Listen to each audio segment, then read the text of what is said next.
Welcome to online classes. In the previous sections, we have completed the first chapter, introduction part, and first chapter we have completed.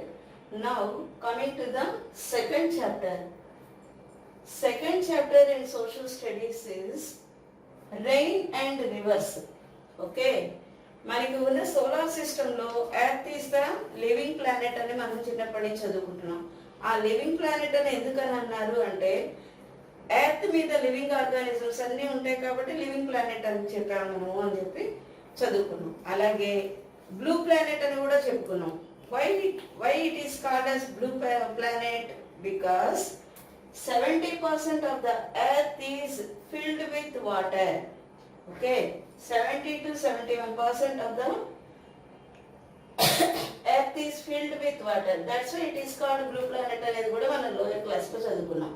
అయితే ఇప్పుడు మనం మరి కొత్తగా నేర్చుకునేది ఏంటంటే ఇక్కడ 7th క్లాస్ లో ఈ రెయిన్ అండ్ రివర్స్ అనే దానిలో అంటే ఎర్త్ మీద అంత హై పర్సెంటేజ్ ఆఫ్ వాటర్ అనేది ఎలా కలెక్ట్ అయింది ఓకే అనే దాని గురించి మనం చూస్తాం. ఎర్త్ మీద 71% of the earth is covered with water. తెలుసుకున్నాం కదా. Remaining 29% land. ఓకే, ఇది మనకి తెలిసిన విషయమే కదా నాన్న. అయితే ఇప్పుడు ఈ 71% 71 to 75% of the earth is covered with water. మన టీవీలో అడ్వర్టైజ్మెంట్లలో వాటిలో కూడా చూస్తుంటాం. Not only on the earth but also on the human body.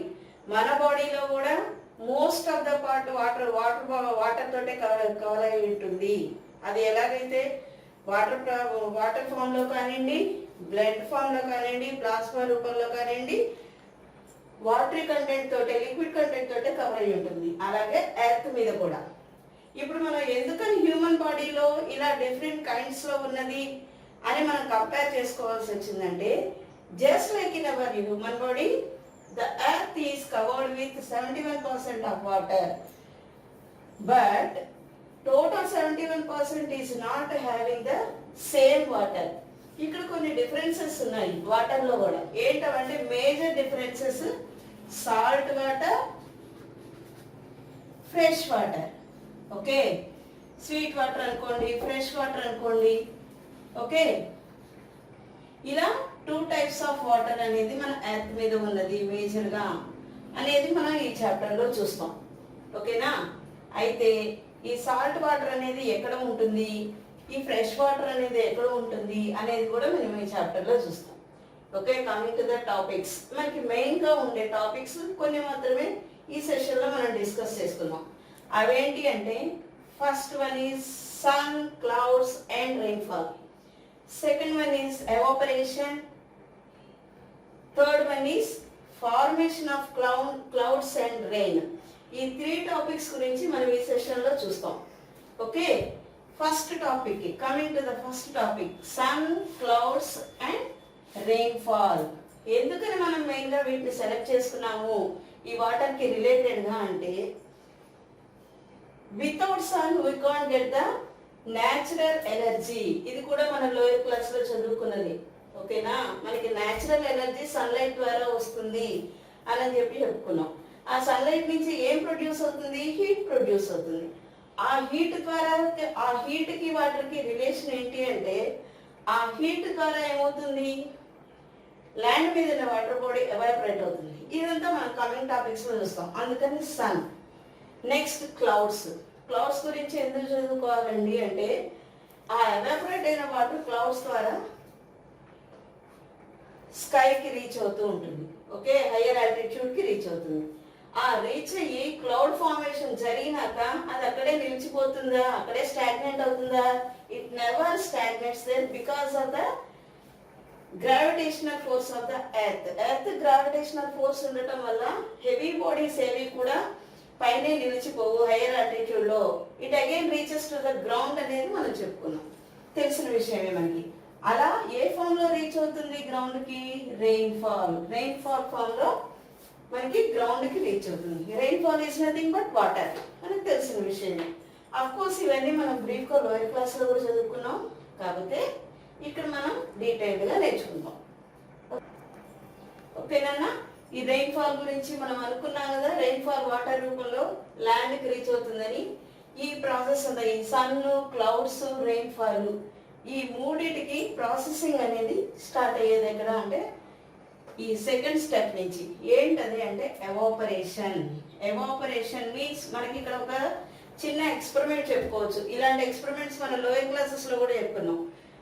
ఏంటి ఎక్స్పెరిమెంట్స్ అంటే ఒక వెసల్లో వాటర్ని తీసుకొని దాన్ని మనం స్టవ్ మీద పెట్టేసి బాయిల్ చేసి దాని మీద ఒక లిడ్తో ఆ వెసల్ని కవర్ చేస్తే కొద్దిసేపటికి ఏమవుతుంది, ఆ వెసల్లో ఉండే వాటర్ అంతా బాయిల్ అవుతుందని, ఆ తర్వాత మనం స్టవ్ ఆఫ్ చేసిన తర్వాత ఆ లిడ్కి వేపరైజ్డ్ రూపంలో ఆ వాటర్ వేపర్ అంతా కూడా స్టిక్ అయి ఉంటుందని, కొద్దిసేపటికి due to the cold condition of the సరౌండింగ్స్లో ఉండే కోల్డ్ కండిషన్ ద్వారా అది మళ్ళీ వాటర్ డ్రాప్లెట్స్గా మారి ఆ వెసల్లోకి పడుతుందని చెప్పుకున్నాం. Just like that, not only the lid, ఇంకా కూడా మనం చెప్పుకోవచ్చు. ఏంటది అంటే if you dry up the vetted clothes, మనం వెటెడ్ క్లోత్స్ని కానీ ఓపెన్ ఎయిర్లో కానీ డ్రై అప్ చేస్తే, ఆరబెడితే వాటిలో ఉండే ఆ క్లోత్స్కి ఉండే వాటర్ అంతా కూడా, వెట్నెస్ అంతా కూడా ఎన్విరాన్మెంట్లోకి ఎవాపరేట్ అయిపోయి మనకి డ్రైడ్ క్లోత్స్గా మారుతాయి. So that is also called evaporation process. Okay, next ఇంకా మనం ఏం చెప్పుకోవచ్చు అంటే వాటర్ బాడీస్ ఏవైతే ఉన్నాయో, వాటర్ బాడీస్ అంటే not only rivers, seas, lakes etcetera, but also human bodies, living organisms. ఓకేనా, మనము ఈ క్లాస్లో చెప్పుకునేది ఏంటి అంటే లివింగ్ ఆర్గానిజమ్స్ ఏవైతే హ్యూమన్ బాడీస్ కానివ్వండి, యానిమల్స్ అనుకోండి, ప్లాంట్స్ అనుకోండి, స్మాల్ స్పీషీస్ లైక్ ఇన్సెక్ట్స్, ఇలాంటివన్నీ కూడా, ఇవన్నీ లివింగ్ ఆర్గానిజమ్స్ కదా, అవి కూడా బ్రీత్ తీసుకొని వాటి రెస్పిరేషన్ ప్రాసెస్ ద్వారా మనం సైన్స్లో చదువుకున్న విషయమే. కార్బన్ డైఆక్సైడ్ రిలీజ్ చేసేప్పుడు ఉండే వాటర్, బాడీలో ఉండే వాటర్ ఏదైతే ఉంటుందో అది కూడా evaporation, water vapour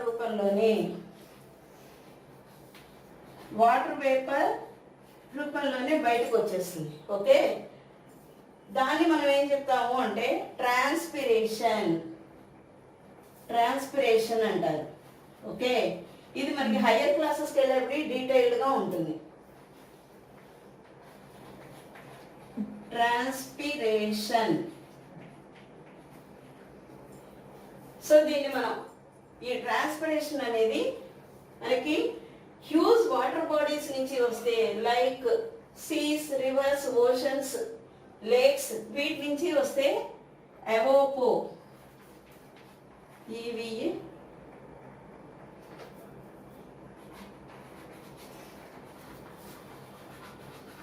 evaporation. Huge water bodies నుంచి వస్తే ఎవాపరేషన్ అంటారు. స్మాల్ బాడీస్ నుండి వచ్చే లివింగ్ ఆర్గానిజమ్స్ నుంచి వచ్చేదాన్ని ట్రాన్స్పిరేషన్ అంటారు. ఈ రెండింటినీ కలిపి ఉండే కామన్ టర్మ్ ఏంటి అంటే ఎవోపో ట్రాన్స్పిరేషన్ అంటారు. ఇది మనము ఇక్కడ చూస్తాము, హయ్యర్ క్లాసెస్లో ఇంకా డీటెయిల్డ్గా చూస్తాం. ఎవోపో ట్రాన్స్పిరేషన్. ఓకేనా?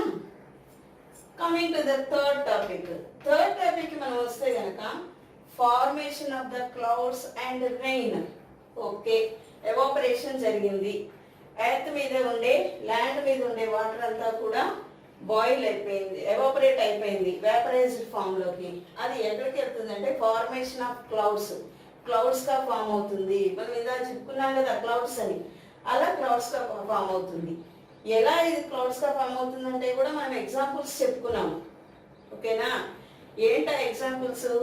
ఏదైతే వాటర్ ఎవాపరేట్ అవుతుందో ఆ ఎవాపరేట్ అయినంతా కూడా వేపరైజ్డ్, మన కంటికి కనిపించని వేపరైజ్డ్ ఫామ్గా కన్వర్ట్ అవుతుంది. వేపరైజ్డ్ ఫామ్గా కన్వర్ట్ అయ్యి అది ఏమవుతుందిట, అదంతా కూడా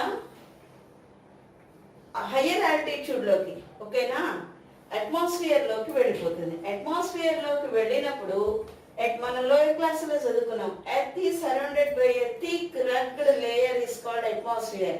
ఆ అట్మాస్ఫియర్లో ఏముంటాయిట, ఈ వాటర్ వేపర్ ఉంటుందిట, ఇంకా డస్ట్ పార్టికల్స్, స్మోక్, ఇవన్నీ ఉంటాయన్నమాట.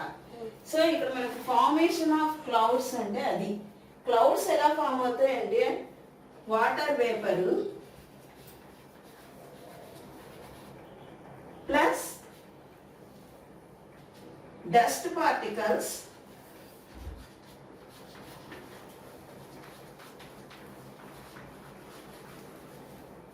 ప్లస్ అదర్ గ్యాసెస్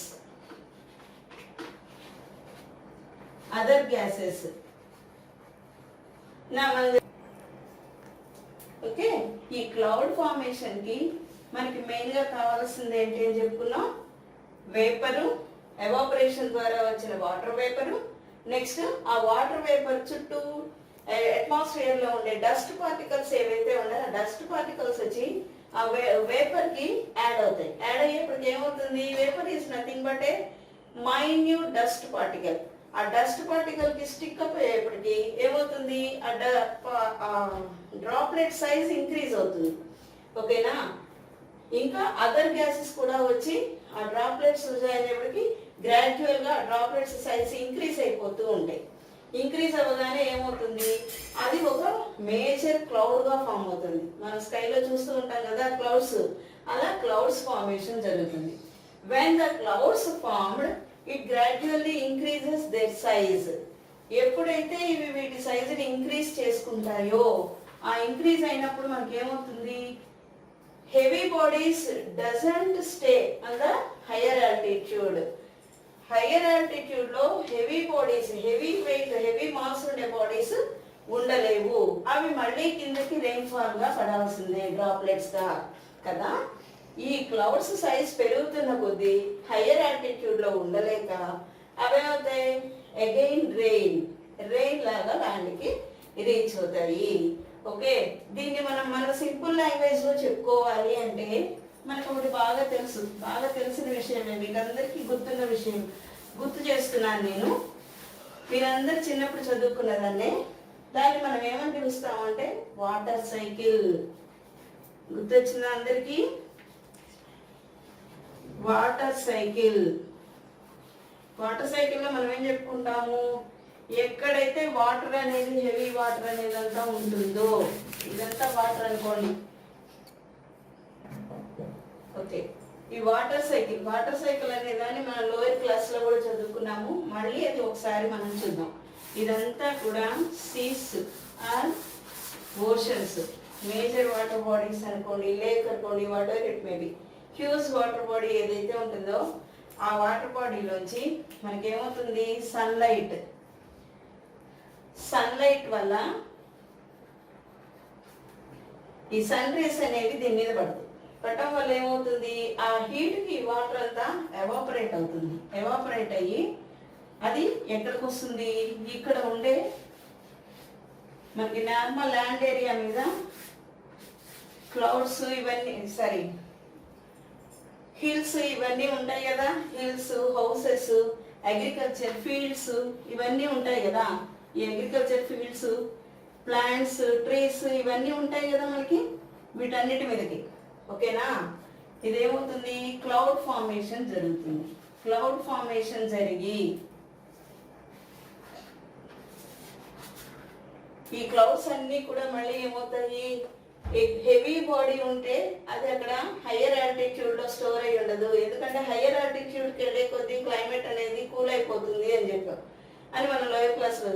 ఆ కూల్ కండిషన్ ఏమవుతుంది, డ్రాప్లెట్స్ గా మారి హెవీ డ్రాప్లెట్స్ గా తయారయ్యి, ఆ హెవీ డ్రాప్లెట్స్ గా తయారవటం వల్ల ఏమవుతుంది అంటే ఇదంతా కూడా రెయిన్ ఫాల్ రూపంలో తిరిగి డ్రాప్లెట్స్ గా, హెవీ డ్రాప్లెట్స్ హిల్స్ ని కానివ్వండి, ఓకే, ప్లెయిన్ రీజియన్స్ కానివ్వండి, ప్లాంట్స్ మీదకి, వీటన్నిటి మీదకి, మనం హౌసెస్ ఉంటాయి కదా వాటి మీదకి అట్లా వచ్చి చేరుతుంది అనమాట.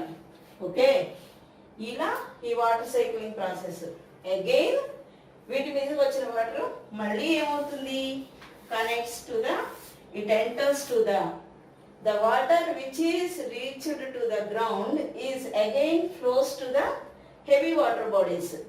ఏదైతే ల్యాండ్ కి రీచ్ అయిందో ఆ వాటర్ మళ్ళీ ఏమవుతుంది, హెవీ వాటర్ బాడీస్ లోకి వెళ్ళిపోతుంది. లైక్ రివర్స్ రేస్ వెళ్ళిపోవటం, మళ్ళీ సన్లైట్ వల్ల ఇదంతా వేపరైజ్డ్ ఫామ్ కి వెళ్ళటం, ఎవాపరేషన్ ప్రాసెస్ ద్వారా అది మళ్ళీ డ్రాప్లెట్స్గా కిందకి రావటం, ఓకే, ల్యాండ్ రీచ్ అవ్వటం. ఇది ఇట్స్ ఏ కంటిన్యూస్ ప్రాసెస్. ఇది ఒక సైక్లింగ్ ప్రాసెస్ ద్వారా జరుగుతుంది కాబట్టి this is called water cycle అని పిలుస్తారు. ఇలా మనకి formation of clouds and rain అనేది జరుగుతుంది. ఈ రకంగా మన ఎర్త్కి రెయిన్ ద్వారా వాటర్ అనేది రీచ్ అవుతుంది. ఓకే, దీనిలో ఏదైతే ఈ స్మాల్ ఏరియాస్లో ఉండే వాటర్ ఉంటుందో అది ఫ్రెష్ వాటర్ అవుతుంది. మనం లోయర్ క్లాస్లో కూడా చదువుకున్నాము. సీస్లో, ఓషన్స్లో heavy water bodies containing minerals ఈ ల్యాండ్ మీద పడ్డప్పుడు ల్యాండ్ మీద ఉండే సాయిల్లో ఉండే మినరల్స్ కూడా జాయిన్ అయ్యి ఈ వాటర్ వచ్చి సీస్లో కలుస్తుంది. కాబట్టి ఇక్కడ saline water is nothing but salt water ఉంటుంది. ఈ ల్యాండ్ మీద ఉండే స్మాల్ రివర్స్, లేక్స్ వీటిలో ఫ్రెష్ వాటర్ స్టోర్ అయ్యి ఉంటుంది. ఓకే, ఈ రకంగా రివర్స్, లేక్స్ అనేవి తక్కువ క్వాంటిటీలో ఉంటాయి కాబట్టి 29% ఫ్రెష్ వాటర్ ఉంటుందని చెప్పుకున్నాం మనము. Huge water bodies seas, oceans ఉంటాయి కాబట్టి 70% ఉండే టోటల్ వాటర్ పర్సంటేజ్లో అప్రాక్సిమేట్గా మనము 71% సాల్ట్ వాటర్ ఉంటుందని చెప్పుకోవచ్చు. కానీ మనం డీటెయిల్స్లోకి హయ్యర్ క్లాసెస్లోకి వెళ్తుంటే అక్కడ ఇంత క్వాంటిటీ కూడా ఉండదు అనేది మనకి ప్రూవ్ అవుతుంది. ఎలా అంటే ఆ క్లాస్కి వెళ్ళినప్పుడు ఎలా అనేది అక్కడ చూద్దాం. మనం ప్రస్తుతానికి ఇంతవరకు నేర్చుకున్నాం మనం. ఓకేనా, this is time to take homework. All of you note down the homework note చేసుకోండి అన్న అందరూ. ఎస్టర్డేస్ క్లాస్లో, ప్రీవియస్ క్లాస్లో మనము కొన్ని హోంవర్క్ నోట్ చేసుకోండి అమ్మా. కీవర్డ్స్ ప్రీవియస్ క్లాస్లో కూడా మనం కీవర్డ్స్ 1 to 5 కీవర్డ్స్ తీసుకున్నాము. ఇప్పుడు 6 to 9 keywords 2 times read and write చేయాలి. ఓకేనా, నెక్స్ట్ ఆ పేజ్ నెంబర్ ఎంత అంటే ఫస్ట్ పేజీ. అలాగే 8th పేజీలో టెక్స్చువల్ క్వశ్చన్స్. ఓకే,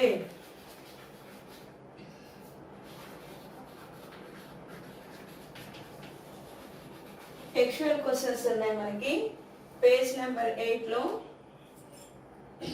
ప్రీవియస్ క్లాస్లో 1 to 3 తీసుకున్నాము. ఇప్పుడు 4, 5 textual questions 4 and 5 questions 2 times తీసుకోండి.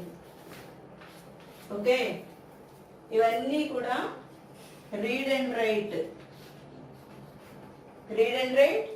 Keywords, textual questions 2 times. ఆ పేజ్ నెంబర్స్ ఎంత అంటే కీవర్డ్స్ వచ్చి ఫస్ట్ పేజ్లో ఉన్నాయి, టెక్స్చువల్ క్వశ్చన్స్ వచ్చి 8th page, page number 8 in material. అందరు మెటీరియల్ ఓపెన్ చేసి ఫస్ట్ పేజ్లో 8th పేజ్లో ఉన్న వర్క్ని హోంవర్క్గా తీసుకొని చేయండి. All of you should complete the work and submit to me in the next session. Thank you.